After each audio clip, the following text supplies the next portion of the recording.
घना जंगल, ऊंचे ऊंचे पेड़, चारों तरफ अजीब सा सन्नाटा, सिर्फ झींगुरों की आवाज।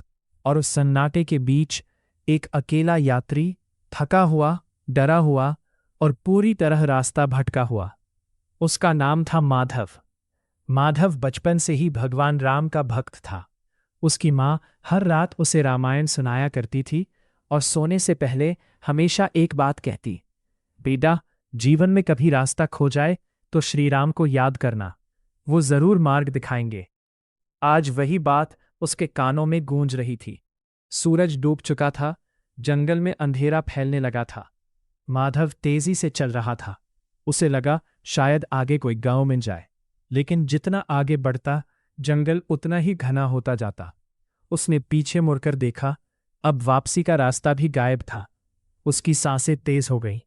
हे भगवान, मैं कहाँ आ गया? थोड़ी देर बाद बारिश शुरू हो गई। तेज हवा चलने लगी। पेड़ों की शाखाएं ऐसे हिल रही थीं मानो जंगल खुद कोई रहस्य छुपाए बैठा हो। माधव का शरीर कांपने लगा।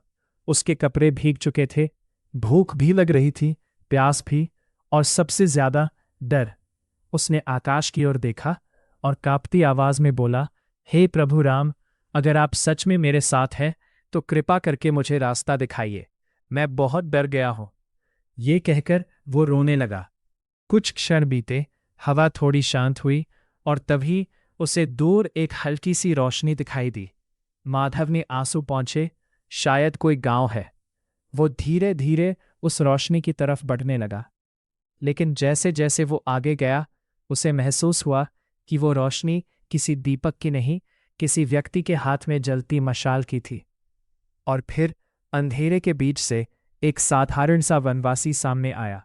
सांवला चेहरा, कंधे पर धनुष, सरल वस्त्र और आंखों में अजीब सी शांति। उस वनवासी ने माधव को देखा और मुस्कुराकर बोला, लगता है तुम रास्ता भटके हो। माधव तुरंत उसके पास गया।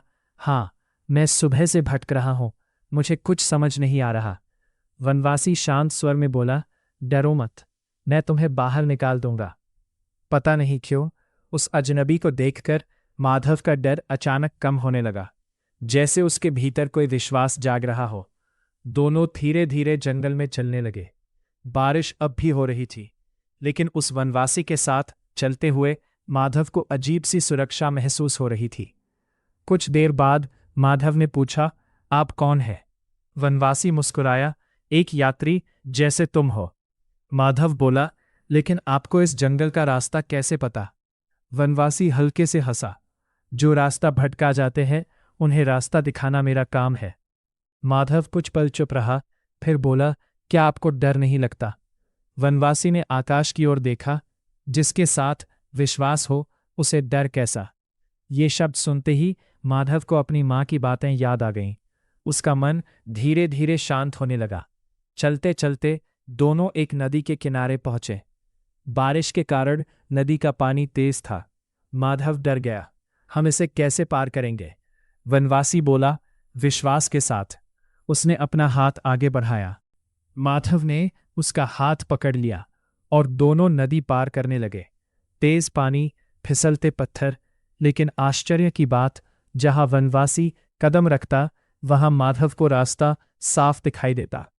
कुछ देर बाद दोनों सुरक्षित दूसरी तरफ पहुंच गए।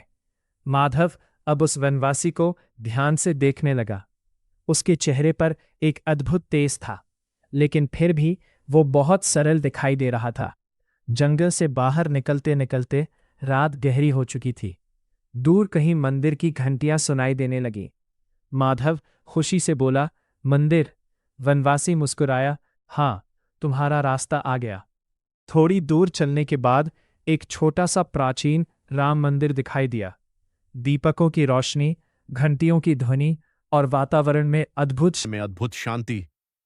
माधव की आंखों में खुशी के आंसू आ गए।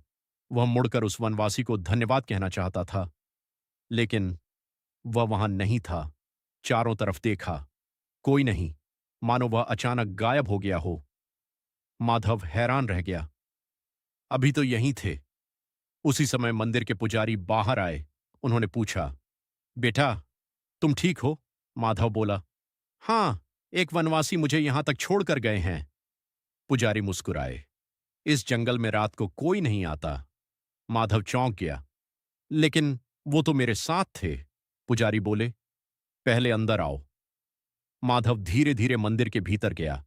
जैसे ही उसने भगवान राम की मूर्ति की ओर देखा, उसकी सांस रुक गई, आंखें फैल गईं, और अगले ही पल उसकी आंखों से आंसू बहने लगे, क्योंकि मूर्ति में वही चेहरा था, वही शांत आंखें, वही मुस्कान, वही वनवासी।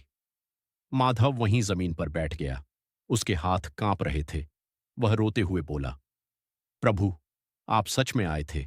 आज उसे समझ आ गया था कि भगवान सिर्फ मंदिरों में नहीं रहते। जब भक्त सच्चे मन से पुकारता है तो वो स्वयं मार्गदर्शक बनकर आते हैं। और शायद आज भी जब कोई भक्त सच्चे मन से पुकारता है तो प्रभु कहीं ना कहीं, किसी न किसी रूप में उसका मार्गदर्शन करने जरूर आते हैं।